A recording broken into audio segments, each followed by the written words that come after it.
Hello everyone, আজকে তোমাদের সাথে 3rd আগস্টের আমার মেকআপ ওয়ার্কগুলো শেয়ার করছি। এই ব্লগটা খুব বেশি আমার কাছে স্পেশাল, কারণ আজকের আমার ব্রাইড শুধুই আমার কাছে ক্লায়েন্ট নয়, ও আমার স্কুল ফ্রেন্ড। ওর স্পেশাল দিনে আমি ওকে সাজাবো এবং অনেক বছর পর ওর সাথে দেখা হচ্ছে, তাই জন্য আমি খুব বেশি খুশি ছিলাম।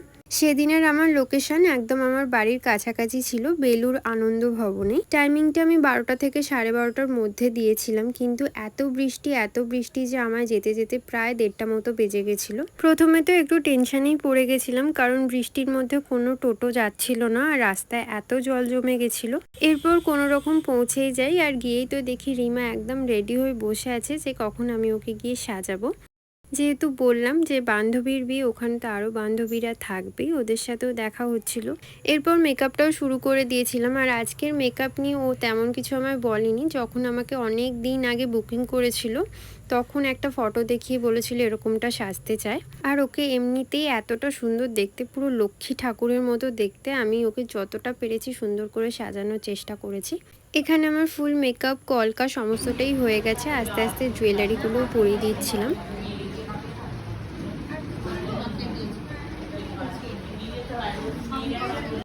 এরপর হেয়ারস্টাইলটাও করে নিয়েছিলাম। আমাদের 4:30টার মধ্যেই মোটামুটি মেকআপটা হয়ে গেছিলো, কোনো তাড়াহুড়ো ছিল না, তাই জন্য আমি আমার মনের মতো ওর ফটো ভিডিও সমস্তটা করেছি। তোমাদের সবার আজকের এই ব্রাইডাল মেকআপ লুকটা কেমন লাগলো অবশ্যই কমেন্টস করে জানিও, এবং তোমরা যারা যারা তোমাদের স্পেশাল দিনে আমার কাছ থেকে মেকআপ করতে চাও আমার সাথে কন্ট্যাক্ট করে নিতে পারো। আমার কন্ট্যাক্ট নাম্বার 6290703049।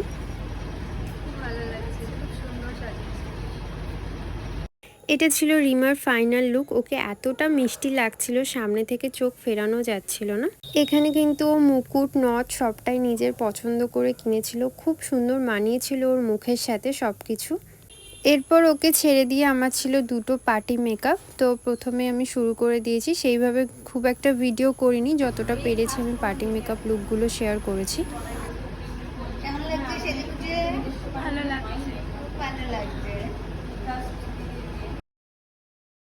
এই দুটো লুক তোমাদের সবার কেমন লাগলো অবশ্যই কমেন্টস করে জানিও। এখানে আমার শাড়িটা তো খুব পছন্দ হয়েছিল, কালারটা ভীষণ মিষ্টি একটা কালার ছিল।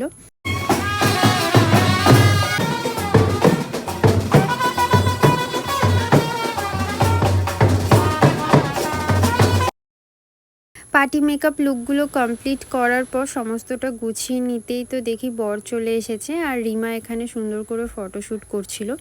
সেদিনে এতটা বৃষ্টি হয়েছে, তখন বাজে সন্ধে 7টা, তখনও কেউ আসেনি, সবাই আস্তে আস্তে আসা শুরু করছিল। আমি এখানে ভিডিও করতে করতেই দেখি আমার আরও একটা বান্ধবী রূপসা, ও চলে এসেছিল ওর বরের সাথে। ওকে দেখতে খুবই সুন্দর লাগছিল। ওখানে মধুমিতা, রূপসা সবার সাথে প্রায় 1-2 বছর পর দেখা হয়েছিল, তো দেখা হয়ে আমার ভীষণ ভালো লাগছিল। এরপর সবাই মিলে অনেক ফটো তুলেছি, আর তারপরে রিমাকে এখানে টাটা বলে আমরা চলে গেছিলাম খেতে।